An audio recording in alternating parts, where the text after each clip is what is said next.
an official welcome to everyone. So today we are discussing careers in IT sector, and we have with us Rohit Anand, who's the New Zealand country manager for TCS.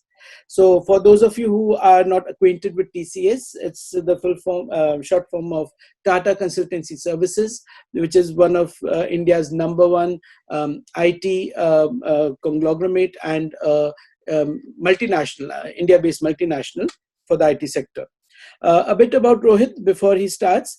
So with around 20 years of experience in diverse technology platforms and architectural domains, Rohit is currently the country manager for TCS New Zealand.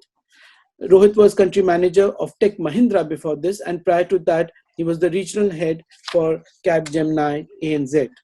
Rohit is well versed in IT outsourcing, transformation, and multi-locational global delivery models, with 15 plus years of vast experience in New Zealand market across the value chain, including market segment strategy, business development, client relationship management, and program deliveries, with consistent performance in all the positions held during the career. Rohit has developed high-performing teams with diverse skills to achieve consistent growth for the organization. So thank you so much, Rohit, for joining us and taking time out on a Saturday morning to be with us and to share your valuable inputs. So I think, as we had discussed, first we'll start with just a general overview of the IT sector. Today, we have with us a lot of migrants from different parts of the world who are just starting out in New Zealand or may have just taken some basic skills and courses in IT. So if you could guide us on what are the key areas of growth in the IT sector in New Zealand, what are the key skills required, what are the job roles that are available, which they can prepare for or aim for. So over to you, Rohit. Yeah. Thanks, Kerry, and thank you to this Migrant Careers Trust. Must say, as I was saying to you earlier, it's a very, very good initiative, something which is personally close to my heart. No matter what we achieve, giving those platforms and abilities for people to find their next mojo, find their next big thing, I think that remains close to my heart. And the role that you are playing and this trust is playing, I really commend you. And would always be available along with my ecosystem to be of any help whatsoever we can render. So congratulations on this good work, first of all. Thank you, Rohit. Really honored, and it's a privilege to be part of this discussion today. And I would be keen to, like you rightly pointed out, give a view of what technology opportunities are in New Zealand. What are the stepping stones? What are the pathways? What are the foot in the door opportunities? I mean, that will be segment one of what I will talk about. In segment two, the second part of my discussion may focus more on the cultural aspects and soft skills and things which are seen quite important in New Zealand from my experience over 15 years in this market. Yeah. So I also would like to add that that I really think all the audience today and people looking for breaking into the sector, the opportunities are plenty. It is just how hungry you are and how keen you are, and there'll be support from people such as Gary and the rest of the ecosystem and the trust which will be there for you to help with whatever you need. So it's all possible. Be very optimistic and all there with you.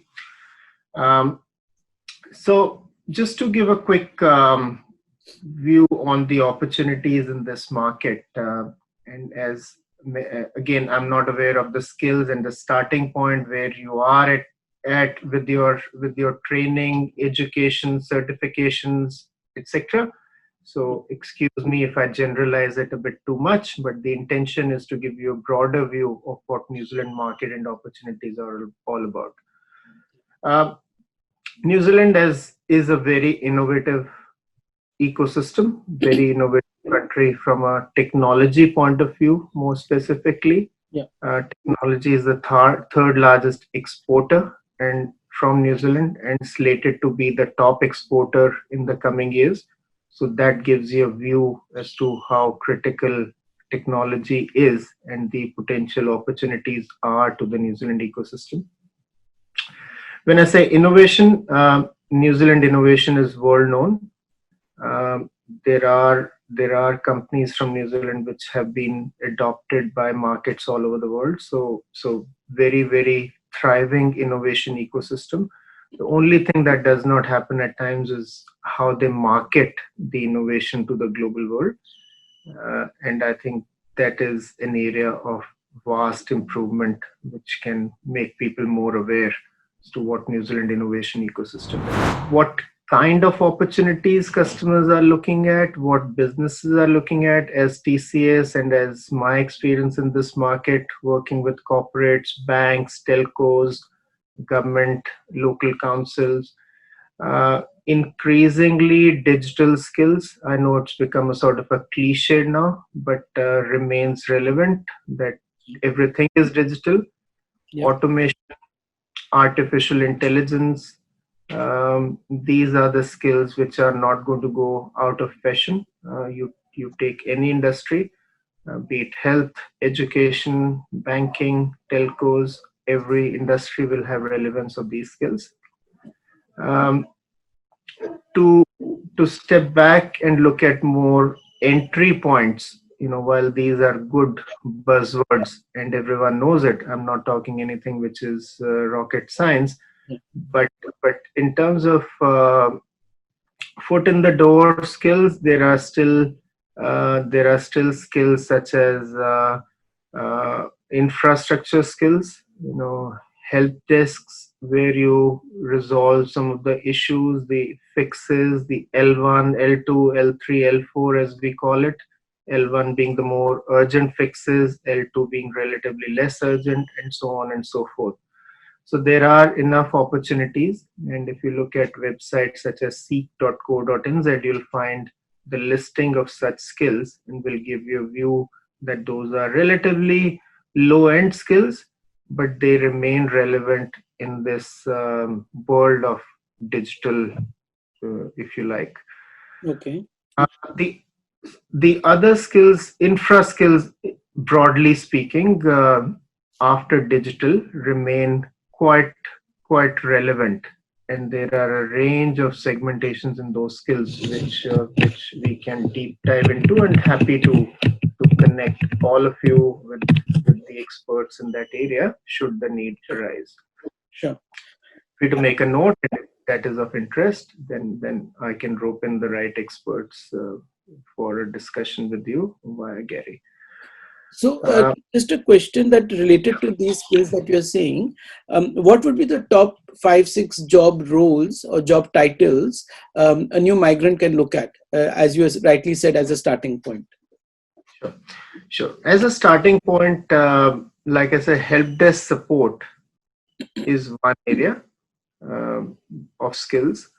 Um, Call center is another area which is quite relevant, which is in the business process outsourcing segment. Yeah. And it has a degree of automation, but it also has people who need to be able to provide that support.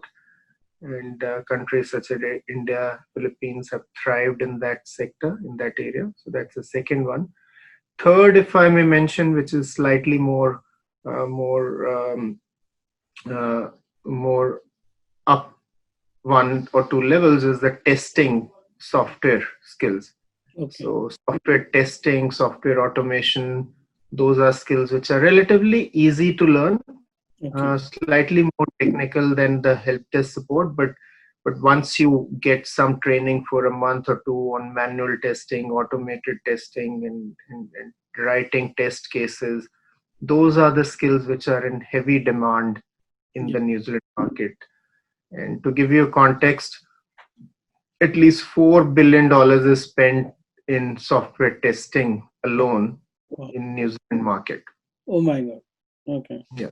So what is software testing? I'm sure a lot of you will have a perspective, but whenever software is created by the coders, developers, from a layman point of view, it needs to be tested for before it is rolled out and put into production, and it's used by the customers in the market. So testing those skills, there are a range of things: automation, there are tools, there are methodologies, there are manual skills, there are automation skills. So there are a range of things. But I have seen it is quite easy to learn. A 3 months training, good soft skills, good attitude, um, good good approach and passion for the thing, um, can help you make an entry in that. So Gary, I hope that answers the Yeah, question. yeah, yeah, correct. Yeah, Sort that of is yes. infra, BPO, call center, Yeah, help desk, yeah. testing would be good entry points. Can I ask you another one? Sure. Related question. So, also in terms of overseas qualifications, so a lot of migrants must have done some courses of IT in India or anywhere else in the world. So, in your experience, what are the overseas qualifications which are acceptable in New Zealand or not acceptable? And do you recommend any like bridge courses that people can do so that they can, just jumpstart their career again in IT in New Zealand? So yes, it is possible to have bridge qualifications to get into the job ladder. Uh, However, it will depend on where those skills have been acquired, what's the recognition of them, what level they are at, and how relevant they are to the job that you are seeking. So that clarity will be case to case. But yes, short answer, there are some skills which are relevant, and some will need bridge courses, and some will need accreditation by a New Zealand Qualification Authority to say that your skills are good enough to be utilized in this job market. And I think the key is to know what you want to go for. If you want to become a software tester, then you need to look at the skills and what bridging qualifications are required to be certified. If it is something else, the need will be different. So once you know what you're wanting to do, I think those things can be addressed fairly simply with even simple Google research will tell you, or Okay. talking to someone will tell you that this is what you need to do to make it happen. But if there's any particular case, I'm happy to take that question offline also. Sure. Someone may say, "Oh, we are at this level. We've got this qualification. Is it relevant?" I can hook you up with the right experts who give advice in that area, and that'll be voluntary advice. They'll be happy to That, extend. that will be amazing. So, just one more question on terms of transferable skills. So, people who are getting redundant in due to COVID in the current scenario, do you see as a you must be recruiting people yourself now? Are there any skills apart from the technical IT skills? What are the other transferable skills which you think can be used in the IT sector? I think one of the skills which are quite transferable is account management, business development, relationship management skills. They can be they can be quite transferable skills. It of course needs a degree of passion, presentation, communication, and a reasonable understanding of the sector. So those are the sort of skills that we are continuously on the lookout for. And the second category will be some kind of uniqueness in terms of technical skills. If you look at SAP, for example, as a technology, there's a lot of demand for SAP skills in the market, which we are always seeking.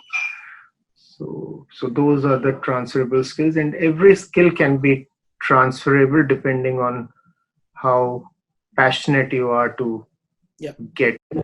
into that Yeah. area of interest. Correct. It Correct. can be learned. Yeah. Some will take longer, some will take shorter time, but they all can be learned. Sure. Okay. Lovely. Yeah. So you can. I think you would like to now move on to the soft skill presentation. Sure, sure. If you can bring that up, Gary, is Yeah, that I'll do possible? that. I'll share that. Yeah, 1 minute. Yeah. One of the key things wanted to leave you all with is not just to make it more like a presentation, but just a one-way monologue. Um, but I'm totally conscious that at times you're just wanting to break in. You just want that first opportunity, and you may not care about a lot of jargons and technicalities, and the the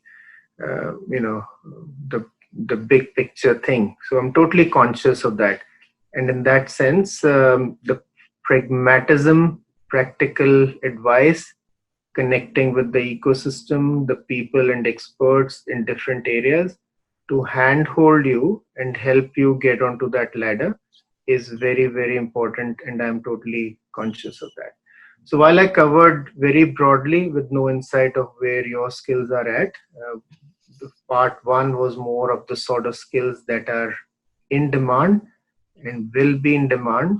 So it may evoke your interest in a certain area, and you are very welcome to reach out, and I'm very happy to connect you with the key experts in each of those areas if you want some more practical and next level of detail on that. So that was part one, and I'll leave it at that. The second part, which I think is very, very critical for someone to be successful in this market. You may have all the technical skills, you may have all the qualifications, there may be all the demand in the market, but unless the second part, which has been my learning in the 15 years I've been in this market, is the cross-cultural and social considerations while doing business or working in the corporate sector in this market. Yeah. So I would want you to look at these as soft skills, communication skills, cultural nuances, sensitivities, which are very important to learn. And I would encourage you all to be very curious about it. So I just wanted to cover some aspects on that, which I'm personally passionate about, and I think that is what makes or break. Even if you have all the skills technically, this is what will be that factor which will do it or not do it. So very important. So I'll not go into this is the sort of presentation I did at the University of Auckland for the international business students in technology. So I'm using the same one. If we can move to the barriers to succeed, Gary, move on to the next one. I mean, this is more of Tata Group, which you don't really need to look at. That's more specific to the business. If you move on to the next one, the barriers to success, cross-cultural and social considerations in international business. So as a migrant, as someone who's looking to get on the work ladder in New Zealand, what are the typical barriers that I have personally observed? And there'll be, I'm sure, more, but this has been my very considered, very careful learning over many years. Is what is the first barrier I've seen? Culture clashes when working towards a common goal. So let's say you are wanting a job. Let's not say that you're in a job, but here you are where you're wanting a job, and you are working with someone who's helping you find a job, let's say a recruiter. You will go and talk to that recruiter and say, you have these skills, you want this job. There will be ways in which you will present yourself, or there'll be ways and belief systems that you will carry, and that's perfectly okay, that's perfectly fine. It has to be respected by everyone. The the the the curiosity to learn and understand where the other person's coming from, what are the cultural aspects that that recruiter, for example, in this practical case, cares about, uh, that sensitivity or learning about that will go a long way to help your cause. And the more appreciation they give to your understanding of the culture, I think the more helpful it will be uh, for you to grow as a person, as a professional, and also learn a new aspect. So that's a typical barrier, the clashes of culture, not because of intentional reasons, but genuinely because if you spend 20 years, 30 years, 40 years with a certain belief system, and in a culture like New Zealand, people have spent 20, 30, 40 years with a certain different belief system, then it is very natural to think that what I have grown up with is right and the other thing may not be right. Uh, and there are levels of that. So understanding how that person has grown up in the market in which you're wanting to work, wanting to make your home, I think understanding that culture and nuances of culture is very, very important for success and growth as a person, more importantly. So moving on.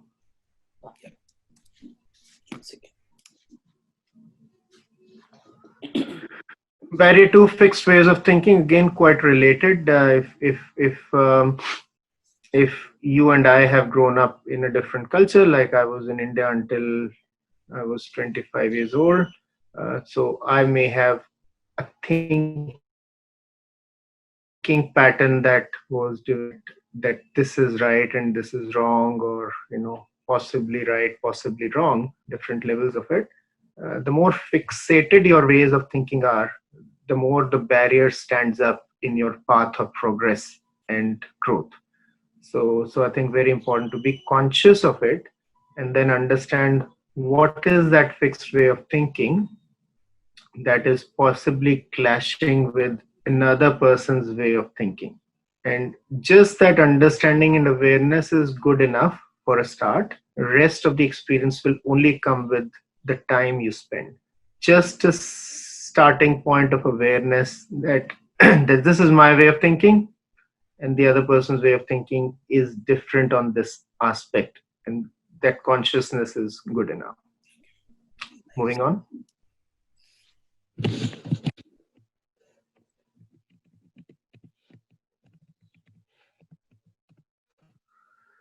Misaligned drivers and differing purposes for doing business. So to give you an example, where this presents as a barrier, you may be passionate about a cause, let's say passionate about providing healthcare to people, and you have a way of using technology in a certain way to provide healthcare to people, and that's a cause that is close to your heart. And you start working in an organization where they think, yes, we need to provide healthcare to people, but our way of providing that healthcare is more personal. We would not use technology, or we'll use technology. I'm just taking an example that different reasons and different approaches to doing the same thing. Then how do you adapt? Because you're working for that organization, how do you adapt and understand the pros and cons of what is driving them to do what they're doing? Again, starting point of just understanding that it is different, and every person, organization has a reason for thinking the way they think. Trying to understand what that is good enough for a start. Otherwise it can become a barrier, which I have observed from my experience. Moving on. Getting complacent with success. Now let's say you will most definitely get into some sort of career in New Zealand. If you've made this your home, it may be a matter of time. You may do some smaller roles for the year or 2 or 3 years, but sooner or later, you will get some success in some shape or form. So not getting complacent with success and continuing to have your own next goals is critical. Otherwise, this can become a barrier to you. May not be very relevant to you because your focus is to get into a role, but this is more relevant as you progress.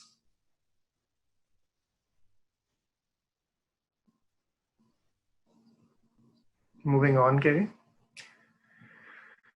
Excessive greed. I think this is something I strongly believe in. Now, reason I believe in is New Zealand is a very egalitarian society. Unlike India, China, which or US for that matter, which can be very capitalistic, very success money driven, return on investment driven. New Zealand is relatively more balanced and an egalitarian society. So having excessive greed and being selfish in this market, be it while seeking a job or when working in a job or living in the society, if you have excessive greed, that will become a barrier. So it's a very, very important lesson that for happiness, you don't necessarily excessive things. It is just a balance of a lot of different aspects. And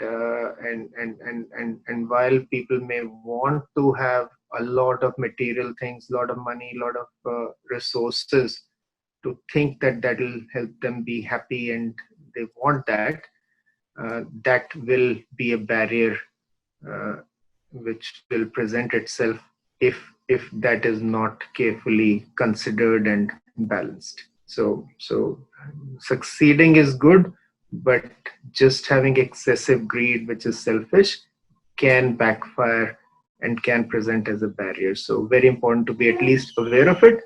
I'm not expecting that you will absolutely learn this aspect or other aspects. I'm just saying that being aware is a good starting point. Just trying to think why this point is here and what are the pros and cons of it. I think that will be a good starting point, and rest you will observe as you go anyway. Strategies to succeed. Now we've talked of barriers, which is maybe a negative aspect, but important to say that there are those barriers which come up, and when you're aware of the barriers, you're more conscious of how to use those barriers. So be curious to learn aspects of culture. I've already said that. We can move on. Yeah, we have another 5-10 minutes for the presentation to finish. Yeah, sure. I think we'll wrap up in the next 3 minutes. So be flexible and open to accepting diverse ways of thinking. Again, whatever was the barrier, like I was saying, being open, being flexible, being curious of those barriers, such as excessive greed, etc., will help you adapt better. Move on. Yeah. Find a common denominator of purpose. Now that's important. Like we can all have differences. If I grew up in India, I will have certain belief systems. People growing up in New Zealand will have different belief systems. It is not always possible to agree on everything because we have strong beliefs in what is right. Another person may have strong beliefs in what is right for them, or cultures for that matter, countries for that matter. So what is that common denominator? What is that one common thing or two common things, three common things of purpose?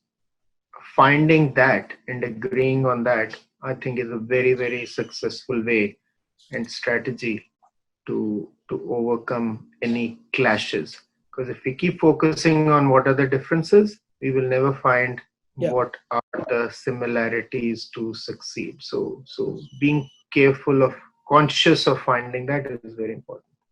Very, very true. Yeah. Next one. Yeah. Introduce young minds to plant the seed of change. So again, I'm not aware of the age demographic I'm speaking to, but but what I've learned and observed is, so if you introduce, if someone's 40, 50-year-old, the ability to change can be quite relatively, it may take more time as compared to, say, a 20-year-old, 25-year-old who's less impressioned with the ways of thinkings or differences in culture. So the ability to change is more. So planting those younger leaders, younger minds who are not molded strongly can plant that seed of change and bring about acceptance of cross-cultural collaboration. Correct. Think big, drive towards a shared outcome that helps people. So thinking big, like I said, not greed, very different from greed. Success doesn't need to be just about money. It could be inspiring people. It could be driving towards a shared outcome in a cause you care about. Like if you become successful as a migrant listening today, you should want to help 100 such migrants who come into the country in time to come. So driving towards a shared outcome that helps people, I think that is something which gives sustainable happiness, and that's a term I like to use. Other sort of happiness or transactions or just making some money, or that is very transient, that does not last. Yeah. And it works very well in this country if you are passionate about helping other people. I'm sure you all are. Thinking big and driving towards such a shared outcome will align very well with the New Zealand culture, because people are generally quite giving and they want to help other people. Correct. Let's go to the next one. Yeah. Don't sweat the small stuff. Now, again, it is important for finding a job or being in a job or whatever success definition you have, is sometimes just ignore the little things. Like, for example, if you're talking to someone who's helping you with a job and he talks disrespectfully to you because you're different or think different or come from a different country, don't worry about it. Just ignore it. Just look at it as something which is a small price to pay for the big outcomes that you are destined to get or will definitely get in this life, which will be a success. Absolutely. So just do not discuss that. Just do not spend time on it. Just don't come and talk to other people that this is what happened. Just understand the smallness of minds of someone. I'm not saying who does it or someone may do it. I'm just saying if it happens, the last thing you want is to think too much about it or discuss too much about it, because that is going to become a barrier for you in looking for the things that are more meaningful and important. So don't sweat the small stuff, ignore it, and you will be faster on the path to whatever. Yes, I think that's quite a practical suggestion. Yeah. So key takeaways, cross-cultural considerations, social considerations are integral to success in international business. And as a migrant, if you're trying to make a career, very important, those considerations are top of mind even before you get into the technical bridging courses and learning other aspects. So some of the biggest barriers, we've spoken about it, I won't repeat it, some of the strategies. So quite related, but those are the key takeaways: curiosity and just having a clear vision of what you want to get. Okay. So is that the end of the presentation, Rohit? Yes, I think that's it from my side. And okay, I'll stop sharing that. Yes. Wow, that was very nice and very insightful, Rohit. And thank you for this lovely presentation. What we'll do is now that we'll take a few questions that we've been getting. I'll just change the view. 1 minute. 1 second. So one question that we had is from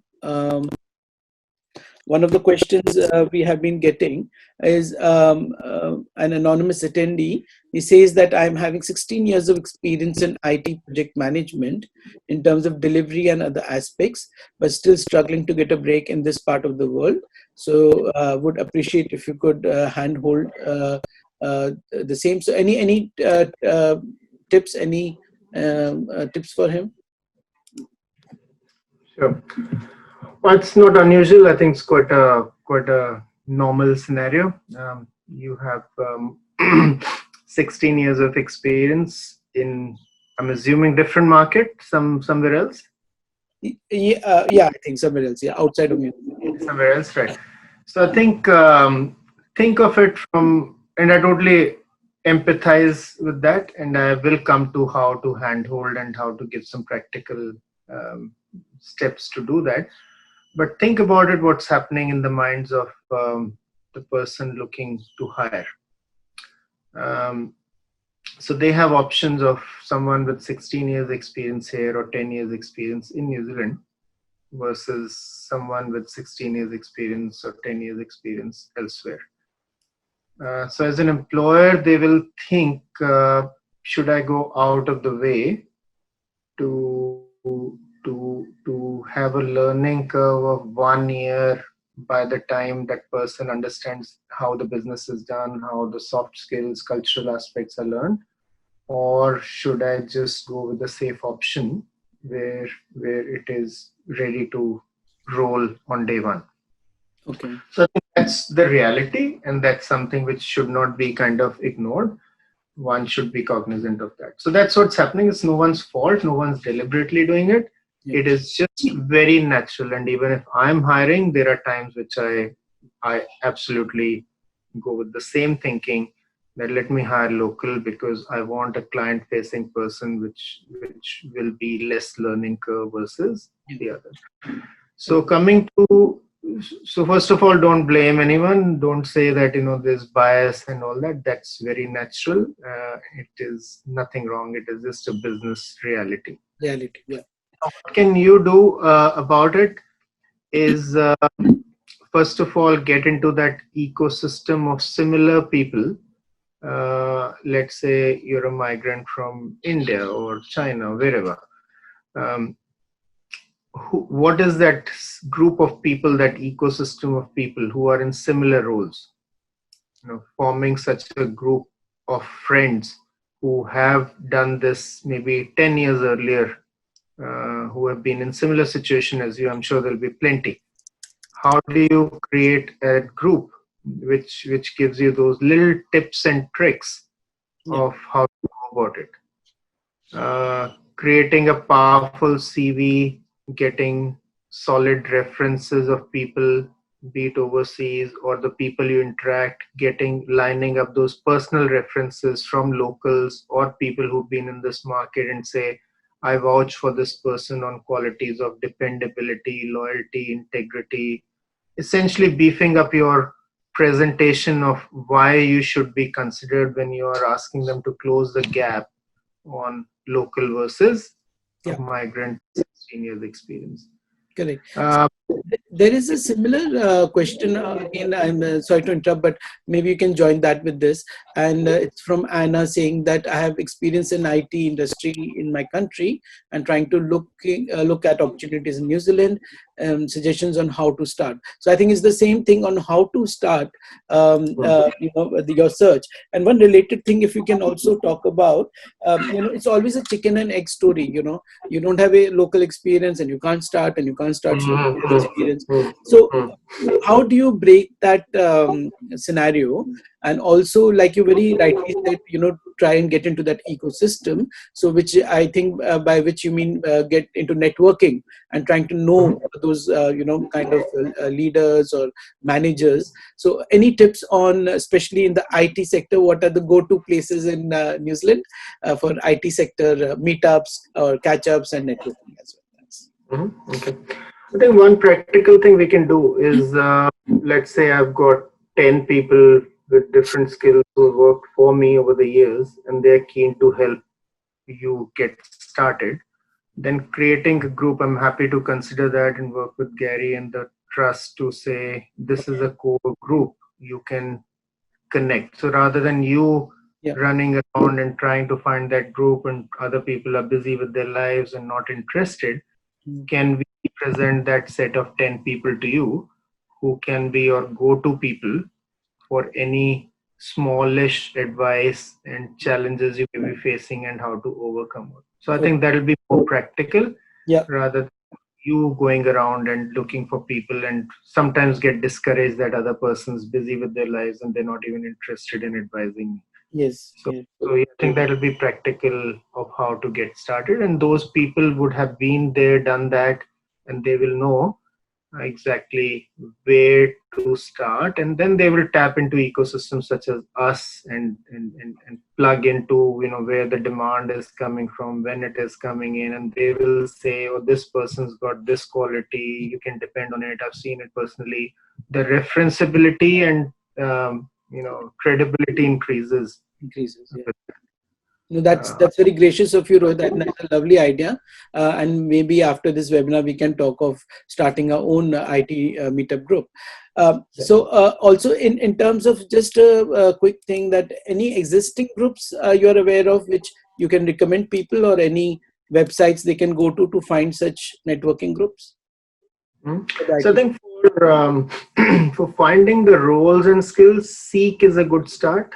Seek.co.nz. I think you will find what are the current jobs going in the market for your skills or set of skills. Identifying some cooperative recruiters, people who will be respectful that you're a migrant and they understand that problem, and who are well connected also in the local market ecosystem. I think that's a second important step. Uh, so creating a solid CV with references, like I said, Yeah. is a very, very powerful way where someone is vouching for you who's been here and saying, I respect this quality. And then the meetup groups, there'll be Facebook groups for project managers, there'll be different sort of groups. But personally, I've seen limited value in some of them Okay. because ultimately it is your hiring manager or the gatekeeper in a recruiter or HR manager who's Okay. shortlisting those CVs. And if they're rejecting them early on, Yeah. you don't get to track at it. Correct. So getting into that ecosystem of 10 trusted people that I'm happy to line up as a core group who will be happy to help. Yeah. Recruiters, I will also think about it and give those 3-4 people who will be more amenable to helping Yeah. tactically. Okay. You to go and seek to look at the roles that are going on. Yeah. And beefing up your CV with solid references, either overseas or here. I think those are very good practical tips to get started. Okay, no, that's lovely. One more question is from an anonymous attendee, saying that how important is agile experience? What's the importance of agile experience in New Zealand IT market, and how can one with no agile experience be able to get noticed with their application? Very, very important. Agile experience is very, very important. Most organizations are heading the agile way of development, and New Zealand is a torch bearer and leader in that space. You look at banks like ANZ Bank, Westpac Bank, they've created agile development methodologies which are now being used by the Australian parent banks as an example. So very important short answer. New Zealand is quite a leader in that. Someone with no experience in agile, a little bit of awareness of it, or doing some kind of a course or learning about it will be useful. But doesn't mean to say that if you don't have agile experience, you can't get a job. You can get a job. It makes it easy if you have agile skills. Lovely. There's also another question from a freshly passed graduate in IT from New Zealand, but he's been struggling. I know, of course, he's a little disheartened. And the main question he's asking is, how would we get experience if nobody offers us a job? So this keeps coming to us. So how do we break that mold? Like, for example, are there any options of internships And do you think that helps to having a stepping stone? Absolutely, absolutely. I think we are doing that as an organization, and something that I've passionately driven. So we had Asia New Zealand Foundation. We sent a number of interns to TCS headquarters in Mumbai earlier this year. Yeah. They spent 6 weeks and came back. So I think this is a replication of the program we've run in many other countries, which we call New Colombo program. Getting interns from here and then giving them corporate training, and then at times hiring them back. So that's one way we are doing it, but again, we can't address the problem of the entire graduate market. Yeah. We'll probably do it with 20, but it cannot be with and cannot be with everyone in the market. So I think every corporate is doing something in that regard. Okay. But those options are available according to you. We should be they are available. I think getting into the right ecosystem where those internship opportunities come up, and for you to show something unique that you offer is critical in getting that. And I totally empathize with it. It's a very difficult situation. Yeah. You don't have experience and you want experience, and without experience, a chicken and egg situation. Yeah. And it is disheartening. It's frustrating. Totally understand it. Yeah. But please understand from an employer's point of view that they're looking at, I have to train up this person. I'm happy to give internship, but what is it they are bringing to the table that I should go for, invest in them for the coming months? So I think thanks for offering that. I think anyone who is looking for internship with TCS, maybe they can just email us their CVs and we'll forward it to Rohit, and maybe he can check and take it from there. Yeah, Rohit? I think that absolutely. So please do send. So we do fairs at the Victoria University in Wellington, with the University of Auckland, with AUT, and in those job fairs, the interns and grads, they come and register with us, and then we speak to them.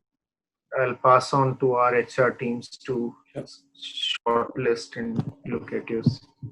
That will be a great help, Rohit. Okay, I'll move on to the next question from another anonymous attendee. Says, hi Rohit, does TCS have an enterprise or cloud integration team with a focus on, and pardon me if I'm pronouncing these softwares wrong, Boomi, BOOMI, Tibco, etc., based in New Zealand? If yes, what's the best way to find out about this team hiring, etc.? So we do have enterprise cloud integration teams. So Dell Boomi that you're talking about, and TIPCO and all those related infra skills. We don't have a setup in New Zealand for that, but we do have one in Australia. So what we try to do is leverage TCS private cloud or partnerships with Amazon, Microsoft, Azure, and others. So we use local partners to do that. We don't have a proper full-fledged setup in New Zealand for that, but we leverage the Australian setup. Okay, one more question is from Naveen, who says that can a permanent resident, New Zealand permanent resident, work remotely in another country given the current COVID situation? So I think that's quite relevant because a lot of PR holders and even New Zealand citizens are stuck overseas. Mm-hmm. So in current situations, are there jobs like that where people can work from remote areas? Be hard to say that what is the current state in terms of jobs such as that, but I have no doubt that will be the future. So it may be happening. It's not happening with us at the moment, so I cannot comment. But I can surely say that what I anticipate is there'll be freelancers, contractors who will be available, and organizations will probably move away from permanent hiring of people at times. So at least to 30-40% extent, if not more, in the next 2-3 years. Which means if they have a skill available in US, Europe, India, China, Asia, wherever, and those people are available on some sort of portal or website to say that this is what they offer, the companies may say, okay, I can do with 2 months of your work, I don't need to hire you permanently. So that freelance stuff from working from wherever is very, very possible, Naveen. And I think that's something which I see as a future in the time to come. So be ready for it, which means beef up your skills, those uniqueness, and broadcast and market your unique skills, whatever they are, so Yeah. the hirers can latch onto it. Okay, lovely. There have been one or two attendees also talking about having overseas experience. One is saying I've experience in data analytics and they're not getting any jobs. They are requesting as interns or try to upskill. So I think with these people, I think we have Rohit has already answered those questions in detail. So I wouldn't repeat that. You can send us your CVs as Rohit has suggested, and with a cover note on what are your key skills, what you're looking at. We'll forward it to Rohit and he and his team can dwell over that. So I will just dismiss those. Um, okay, one question is from Anna saying, is there any specific agency to help find a job in the IT industry in New Zealand? So are you aware of any those kind of recruitment agencies which are specific to the IT sector in New Zealand?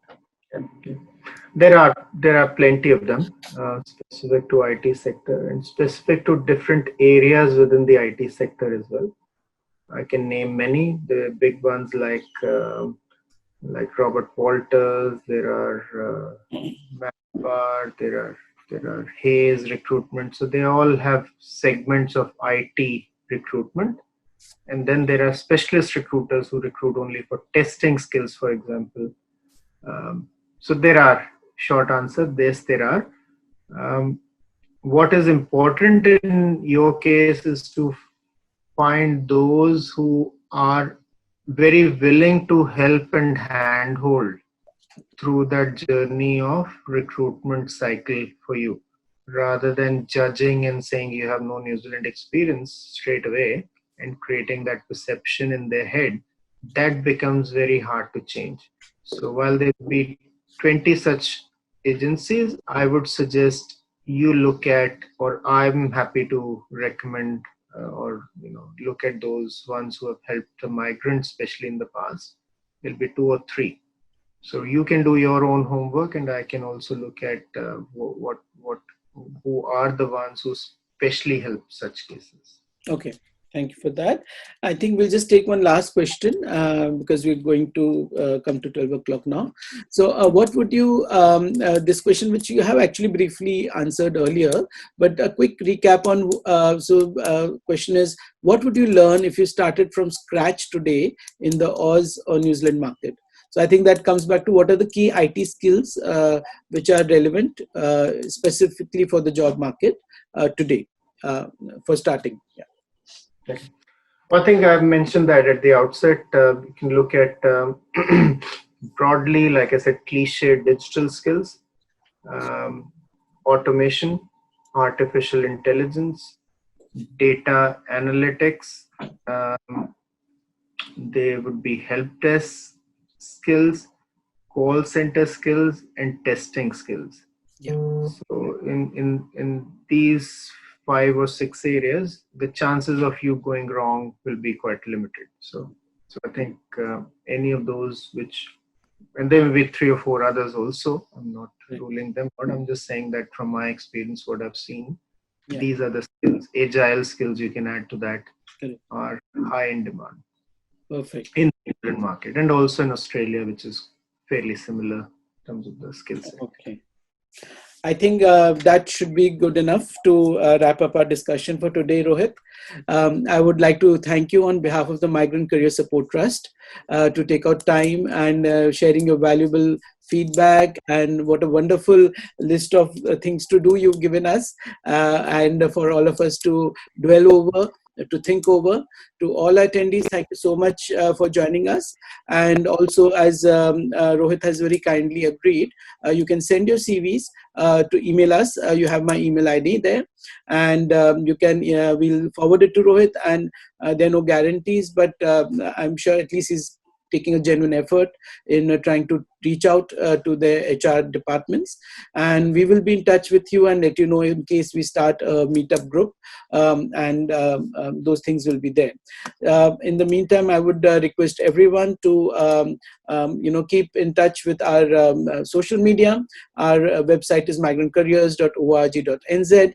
We are on Twitter, Facebook, and LinkedIn. I would definitely advise you to follow our LinkedIn page, where we keep posting a lot of jobs as well. So with that, I would also like to thank a couple of our supporters in the community, starting with the Office of Ethnic Affairs, who have been a long supporter for us. There are other community organizations, Rohit, which also keep helping us every now and then, especially in promotion of our webinars, which is the Arms Trust, Maitai, Maniko Indian Association, Bharti Samaj, Vaitakre Indian Association, and some media outlets like Indian Weekender and Hum FM and the Indian News. So a lot of organizations are helping each other at this time, and I thank all of them for the support, which really makes us easy to make these webinars possible. So thank you again, Rohit, for your proactiveness and your willingness to come forward and help the migrant community. It really takes a lot, and you are one of the role models which we look up to. And it's very heartening to see that you are happy to go all out and give your valuable time to all of us and to help us move forward. Thank you so much. Absolutely. And congratulations once again for the wonderful work you all are doing. And like I said, this 1 hour is not the end of it. It is an ongoing hand-holding and support just to make sure you realize your dreams. That is a commitment. It's a cause close to my heart. So you can absolutely count on not just me, but the entire ecosystem that I have got, who will be equally supportive of what you're trying to do. And see what happens. No guarantees, no promises, but there'll be a genuine effort to do what we can. Yeah. Thank you. Thank you so much. We'll put an end to the webinar now. Thank you. Thank you, Rohit. Thank you, all the attendees. Bye-bye. Have a nice day.